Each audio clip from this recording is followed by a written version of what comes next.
सह वीर्यं करवावहै तेजस्विनावधीतमस्तु मा विद्विषावहैः।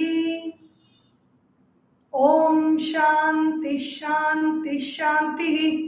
हरि ओम। श्री गुरुभ्यो नमः। हरि ओम। बोलिए श्री सद्गुरुनाथ महाराज की जय। ओम समस्त जन कल्याणे निरतं करुणामयं नमामि चिन्मयं देवं सद्गुरुं ब्रह्मविद्वरं सद्गुरुं ब्रह्मविद्वरम्। ओम श्री चिन्मय सद्गुरवे नमः। नमः Shri Shankaranand गुरुपादाम्बुजन्मने सविलास महामोह ग्राहग्रासैक कर्मणे। Hari Om. So we saw up to verse 132 yesterday. The teacher says, Atiprasango ma shankyaha. When the student is asking, will the realized master, because he is not having any rules, will he also transgress dharma? Will he also do adharmic things? So the teacher almost gets irritated. He says, Ati prasango ma shankyaha swakarma vashavartinam. These people, these enlightened masters, they are all bound by their own karma phala. Whatever results of good and bad actions they have, they can perform only actions within those limitations. So they have this knowledge now, and so they obviously are going to do only good karma. And then he also adds astu va kotra shakyate. So nobody can do anything that they are not meant to do. So if they are meant to do some karma which is in the eyes of people not good, then who can stop them from doing it? Because there is no way that they can avoid it also. Nobody can prevent such actions from happening. We are all in the grip of karma. When it comes to the body and actions, everything happens according to the karma chakra only. So it applies even for the enlightened being. And then the student asks, why are realized masters not affected by the karma phala of actions, fructifying results of actions, like in the case of ordinary people? So what is the karma phala? If I have done some good action in the past, I will experience good results right now. I will experience good feelings, happy feelings, joyous feelings, feelings of being in charge, feelings of being in control. I will experience. If I have done a lot of papa karma, I will experience miserable feelings right now. So this is only karma phala. These feelings affect us. Normally, we are affected by the kind of feelings that we have. If the mind is good, then we feel good. If the mind is not good, then we feel miserable. So ordinary people. But for the realized master, it is not so. He is not bound by the feelings that he has. So he is not elated when there are elated feelings in his mind. He is not depressed when there are depressed feelings in his mind. How is it possible? The student asks, and the guru answers. Jnanino jnaninas-chatra same prarabdha karmani naklesho jnanino dhairyat mudha klishyatya dhairyataha. Jnaninaha ajnaninas-chatra same prarabdha karmani. Prarabdha karma, the results of actions that have already begun. Meaning we have initiated good and bad actions in this lifetimes and the previous lifetimes also. And the results are coming. They are only equal for both of them. Na kleshaha jnaninaha. But those results do not bind the jnani, do not trouble the jnani. But because why he does not get trouble? Because of patience. Here the word dhairya is from the word dhira or courageous, because of knowledge. Because of the knowledge of the truth, knowledge of the self, they have tremendous courage. And the tremendous courage gives them tremendous patience and calmness in receiving the results of action in whatever situation. For example, if a disturbed person is admitted to hospital, the disturbed person will get more disturbed because of worries. Whereas a wise man, a calm person is admitted to hospital, he may be in that present moment like any other moment, as if he is sitting with friends and chatting and talking at the dining table, or going to the beach for a game of handball or throw ball, or swimming in the river. Anything. It is as good a situation as a very happy situation. He doesn't interpret meanings like miserable situation and happy situation and behave accordingly. Na kleshaha jnaninaha. Why is it possible? Because he has got dhairya. Dhairya is courage, knowledge, wisdom, and also patience as a result of that. But mudhaha, the ignorant person who does not know his true self, the ignorant person who is thinking that he is a body, mind, and intellect, is a mudha, and he is affected by it because he does not have dhairya, he does not have courage, he does not have the prana shakti, the power to withstand something, because the knowledge is not there about the self. People generally ask, why do wise people also suffer like everybody else? Why they are admitted in hospital? Why they are having illness? Illness comes only to normal people who don't do any practice, who are not doing any contemplation and all that. Why are even yogis and the jnanis also suffering so much? Many great masters who have undergone a lot of suffering. So people ask this question. The actual question should be, suffering comes to everybody. How is it that the yogi or a jnani is able to remain unaffected with suffering while ordinary people are complaining and cribbing and whining and crying about the suffering that they face? That is the only difference. It is not that they will not get suffering and we will get suffering. Everybody will get suffering equally, because prarabdha karma, the results of prarabdha karma keep coming to everybody according to what they have done. We will get the question paper in the exam only according to the class we are in. An LKG student will not get a PhD question paper, and a PhD student is not going to get an LKG question paper definitely. So, if it at all happens, then there is something wrong about the neck of the people who are conducting the examination. There is no doubt about it. The news will be in the papers and everything will be exposed if such a thing happens. It has not happened so far. In the same way, both the jnani as well as the ajnani, they get their own tests and trials and tribulations in life, the results of their prarabdha karma, what they have begun. Prarabdha karma is nothing. The thoughts we think, the feelings we feel, the words we speak, and the actions we do, because of the kind of situations we are in, it keeps generating our prarabdha constantly. Constantly, the situations around us change, the people around us change, their attitudes towards us change, the way they speak towards us change, and constantly they are improvising and learning from their past mistakes and giving better and better responses. The better and better responses come, the more subtle the questions and examinations are going to be.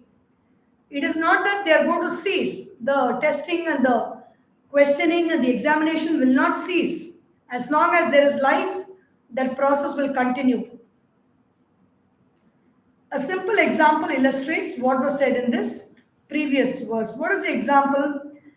Marge ganthrodvayo shrantau samayam apyaduratam Janam dhairyat drutam gachet anyastishtati dinadhihi marge gantroho dvayoho. Two people are walking on the path and both of them are tired. Shrantau. Samayam api aduratam. At the same distance towards their goal, both of them are tired. But Janan Dhairyat Dhritam Gachet. One person knows that the goal is very close by and he develops courage with that knowledge and he goes happily towards the goal. Anyaha Tishtati Deenadhihi. The other person who is very weak of intellect, he does not know and he's still complaining and thinking, how long am I to walk? I have become very tired. And then he just stops on the path, even though the goal is very close by. In the same way, the realized man keeps walking because he has realized the goal, he has understood the goal, he has known the true self, and so he keeps walking. Whereas the other person, the unrealized being, individual, is very tired and complains and worries about the problems that he has to face in life. साक्षात्कृतात्मधि सम्यक् विपर्ययाय विपर्यायव विपर्याय सम्यक् अविपर्याय बाधितः किमिच्छन् कस्य कामाय शरीरम् अनुसञ्ज्वरेत्. Now the whole set of verses, 133 verses, began with Atmanam chet vijaniyat Atmanam chet vijaniyat Ayam asmiti purushaha. And the next line. So all these 133 verses have been explaining about Ayam asmiti purushaha. Who is the Atma? The Atma is a Purusha and not the body, mind and intellect which is changing.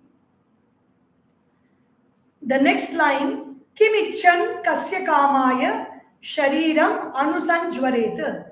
So when he knows that he is the Purusha, for what reason and for the desire of whom will he make his body feverish with action is the question. So that is going to be answered in the next many verses, over 100 verses are there. The other line is going to be answered.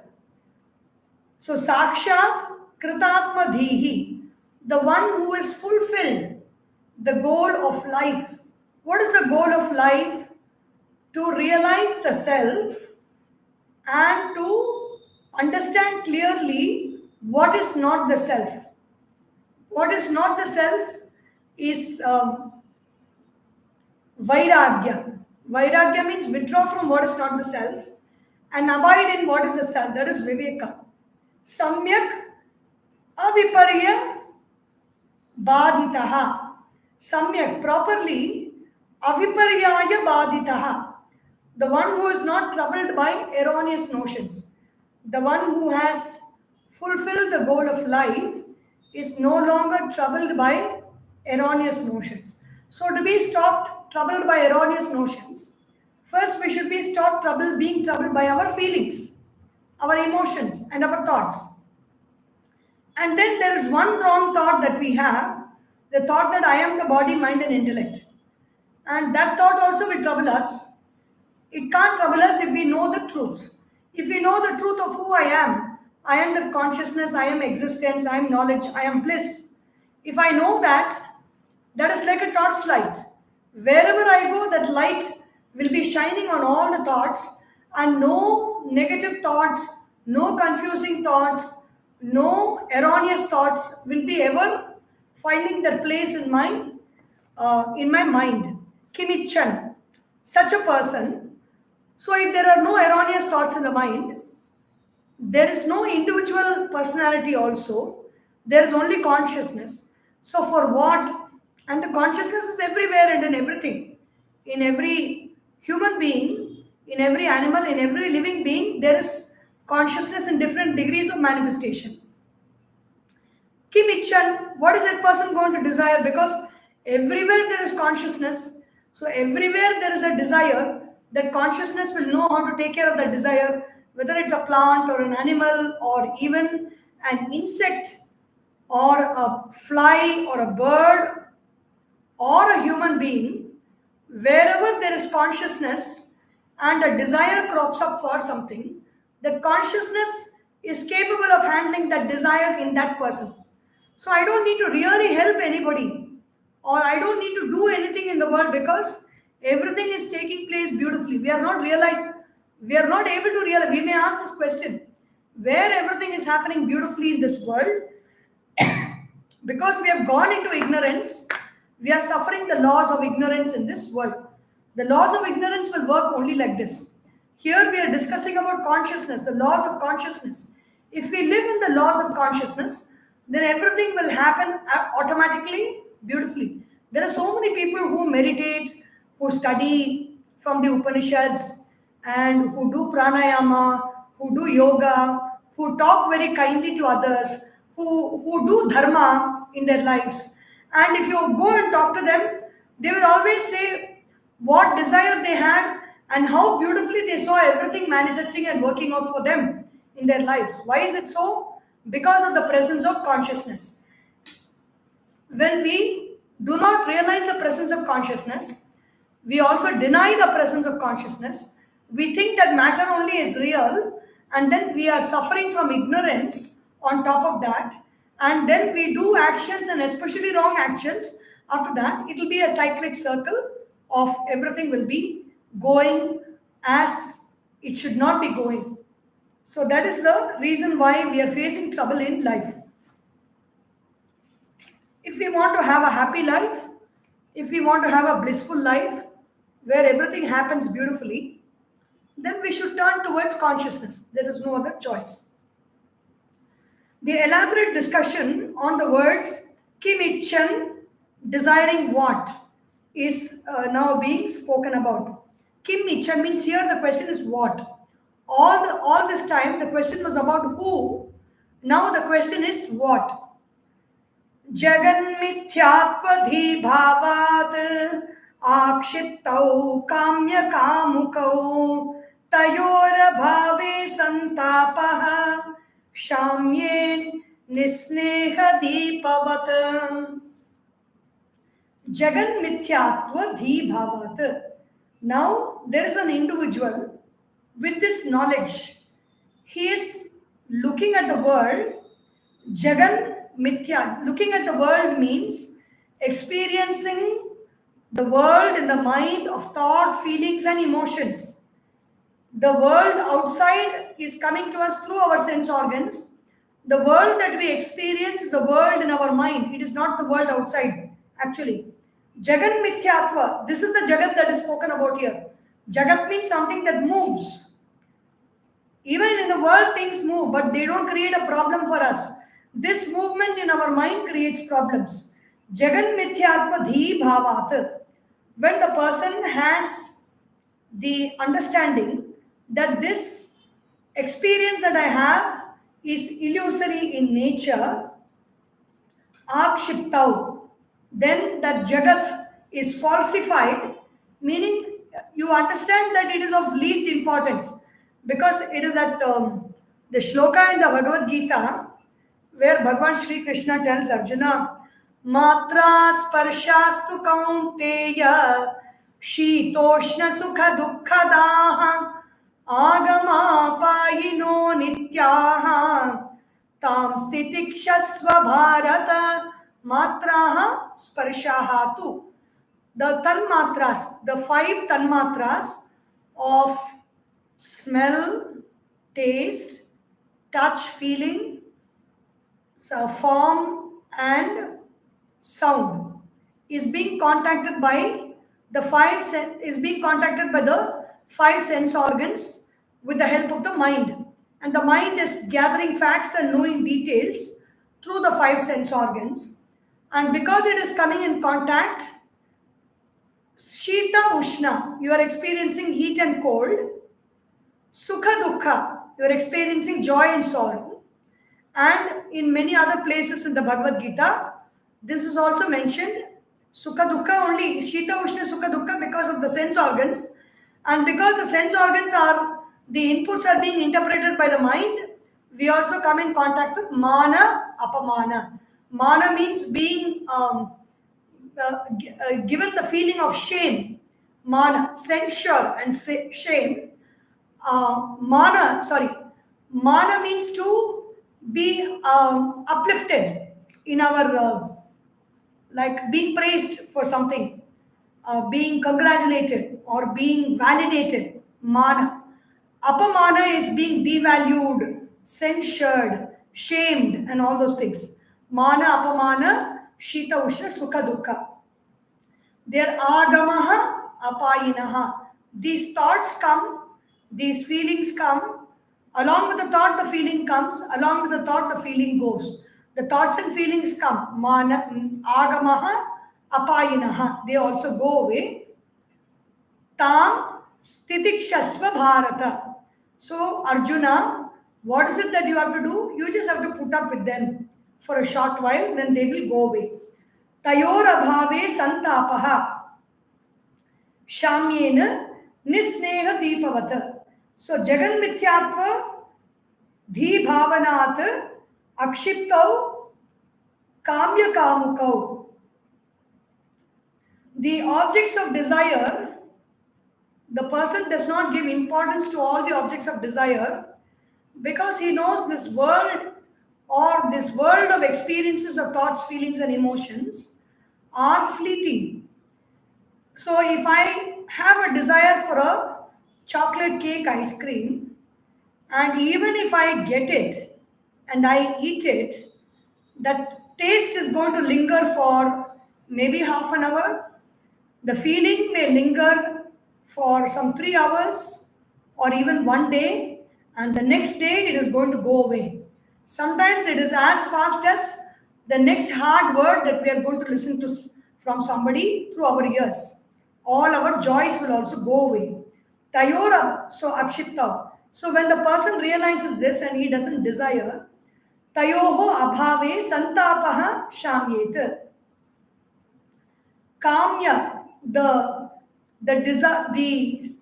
desire also is not there. The desirer also is not there because you realize the truth. Tayor abhave santapaha shamyet. There is no person to desire, and so there is no grief also. Like nisneha deepavat. I wanted to give an example of this lamp. This lamp is still burning, but on the video it looks like it is not burning. Nisneha deepavat. Like a lamp which has got no oil, which just shuts down. In the same way, the oil for our perceptions, the oil for our thought, the ghee for our thought is coming from the feelings, thoughts, and emotions which are coming from the world to us and generated by us also and retained by us. When that oil is stopped, then the desirer is not there, the desiring is not there, and there is no scope for santapa. Santapa means a heat. The heat of suffering is not there. The heat of the lamp, the light of the lamp goes away because the oil or the ghee is gone. The wick is also burnt. So the lamp cannot burn. In the same way, this lamp of ignorance cannot burn without the oil of our feelings, thoughts, and emotions. The entity experiencing and the world experienced are illusions. When they realize that, then all sorrow ends for that person. How does a wise man see the world?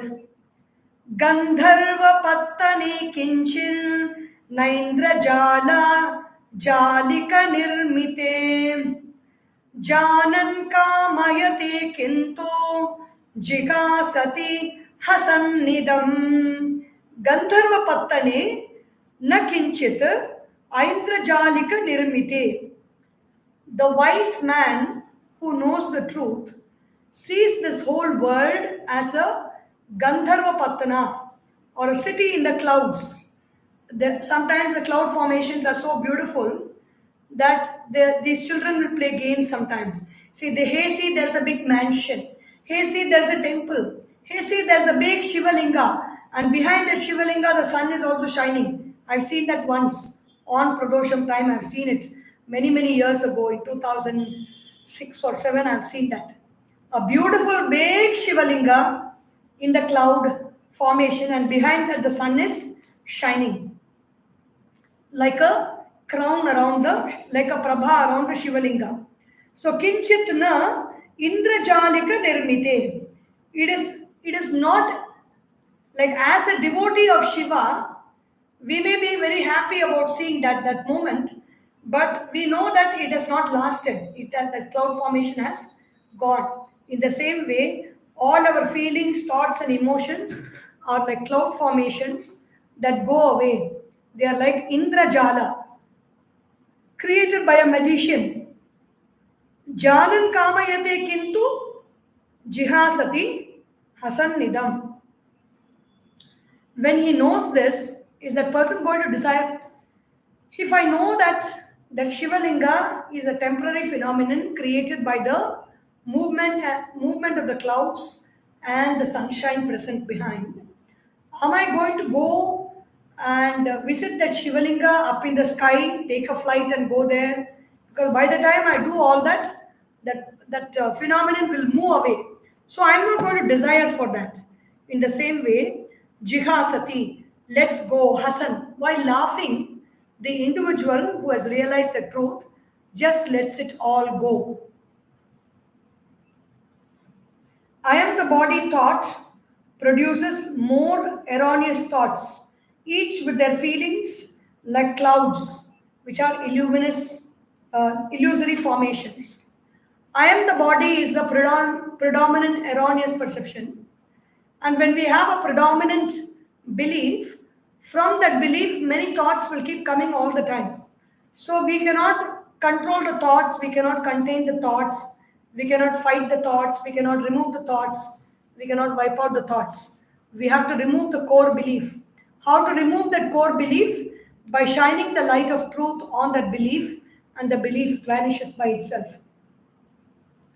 Apara ramaniyeshu bhogeshvevam vicharavan nanuranjyati kintvetan dosha drishtya jihasati. Apata ramaniyeshu. In the instantly pleasing sense objects, in this way, evam vicharavan, the wise man of inquiry, na anuranjati. So, the wise man who has realized the truth is not going to pay attention to these fleeting objects of the senses.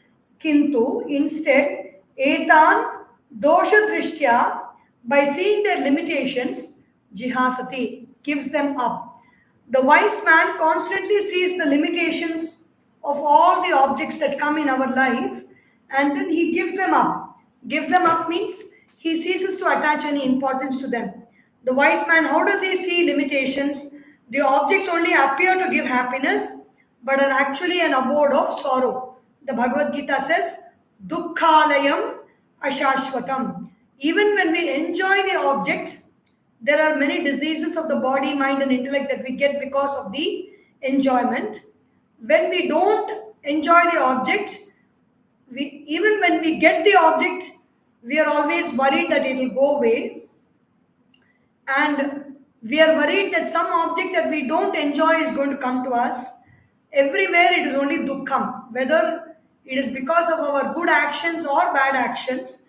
If good actions we do and we get good results, we are enjoying them, but we are also sorrowful because we know it is not going to long last. It is not going to last long and it will go away. So dukkhalayam ashashvatam. All objects of this world are the abode of dukkha. This whole earth is the abode of dukkha. It is a temple for dukkha and impermanent. Objects give fleeting joy, but leave long lasting attachments, cravings, and bondage. We know when we talk about all the people who are all addicts to something, addicts to some substances or liquids, alcohol, many things, they are addicts and they are not able to, even though they know it is fleeting joy, they take to it and they are not able to give it up. So, cravings is for people whom they miss. Craving is for something that we miss. Addiction is something that we are used to and we want to go back to it again and again. Craving is for something that we are used to and it has been removed from us and we are missing it very badly. Whether it's a person, whether it's a situation, or whether it's an object or a substance. The objects themselves are impermanent. How can they give me lasting joy? The wise man will think. Every object in this life, the most divine objects that we have also, either the object is impermanent or the person who's enjoying the object is impermanent. Both ways it is true. And so lasting joy is not experienced. The beauty and joy seen in objects are superimposed by us. When we think deeply, they lose their charm and hold. And ice cream is not the same for a person who craves for ice cream and a person who has given up eating ice cream because they want to stay healthy and they want to not take in junk food and fat food, just like that.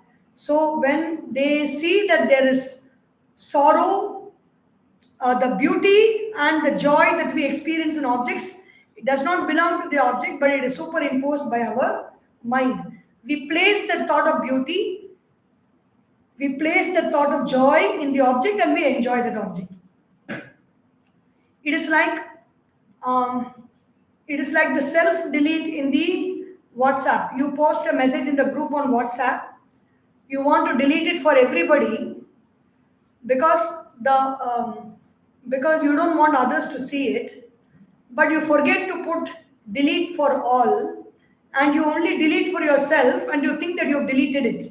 It is there. It is still there for the perception of everybody else. Often when we get the desired object, we realize that it was not what we wanted in the first place, or it is not what we thought it to be, or that it did not give the joy we expected from it. A fanciful thought makes us go after it in vain. Once we strive very hard for something, there are people who work very hard, day and night they work in office, they earn money, they are not able to enjoy anything. Only the people who are staying, who are their dependents, the members of the family who are staying at home, their friends or relatives are able to enjoy the money that they earn. Even though they were very excited about earning it, they see that it is of no use to them. It is not really giving them joy. What does man desire? Man desires money, that is power, and pleasures of the physical body. Arthanam arjane kleshaha tathaiva paripalane nashe dukkham vyaye dukkham digarthan kleshakarinaha. There's a Subhashitani also. Arthanam arjane dukkham. Wealth gives sorrow at all times.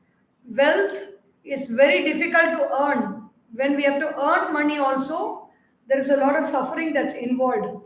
Tathaiva paripalane. To protect that wealth which is earned also is very difficult. Even Bhagavan Adi Shankaracharya talks about the anartham of artham. Anartham means a calamity of wealth. Artham anartham bhavaya nityam nasti tata sukha lesha satyam putradapi dhana bhajam bhitihi sarvatraisham vihitaritihi. Artham, anartham. Bhavaya nityam. Every day contemplate about the calamity of wealth. It is not that you should not get wealth or should not strive after it, should not obsess about wealth because it is not permanent. Simple as that. Nasti tataha sukha lesha satyam. There is not even a little bit of joy coming out of wealth.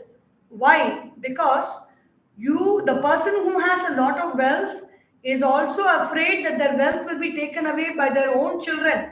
Putradapi dhana bhajam bhitihi. He wants to protect the pot of gold from his children. It is not in this country or that country. Sarvatra esha vihita ritihi. Everywhere, all around the world, this is the situation. So we do not have any peace of mind because of accumulation of wealth. There is great pain in earning wealth and in maintaining it. The next few, the nashe dukkham, vyaye dukkham, digarthan kleshakarinaha. Artha or wealth is only cause for our sorrow. And so here, shame upon this wealth, which only produces sorrow, says Puja Guruji in explaining this word, shaming something. When you shame something, you destroy that object when you shame. That object shrinks and disappears at the shout of the shame. Shame thought, where does the shame thought come from? Shame thought comes from the belief that I am the body, and the body is subject to a lot of shame. It has to be protected, it has to be covered, it has to be pampered, it has to be taken care of, it has to be idolized. Only then it will sustain itself. Otherwise, it will feel very sad, very depressed. And so this shame thought is coming from the belief of shame. And what is that belief of shame? Belief that gives shame is I am this body, is that belief. And when this belief is not there, the shame thoughts are not there, and this wealth also adds only to that shame. It does not add anything to our spiritual stature. Our spiritual stature is not going to increase a little bit because of wealth. Wealth is needed to sustain the body, sustain the mind, and sustain the intellect.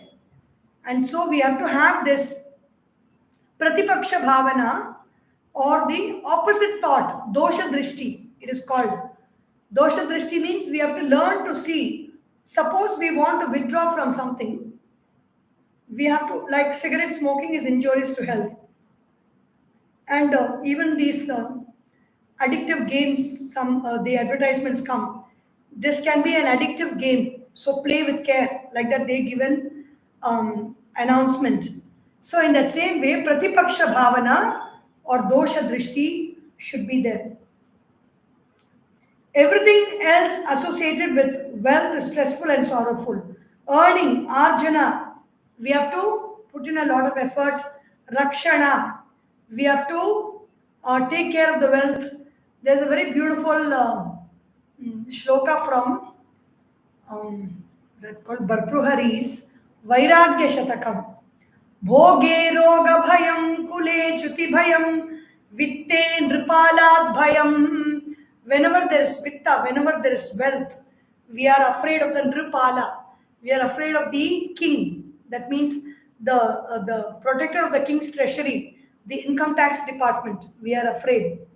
Then everything that we hold on to, it will go away from us. So there is only.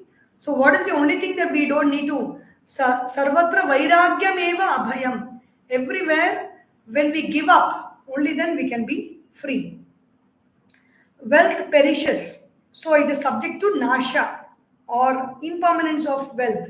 One man went to Las Vegas to play on the slot machine. When he went, he was a crorepati, and when he returned, he was a millionaire. So there's a lot of pain happens when you lose wealth uncontrollably, and your health also gets spoiled because of that.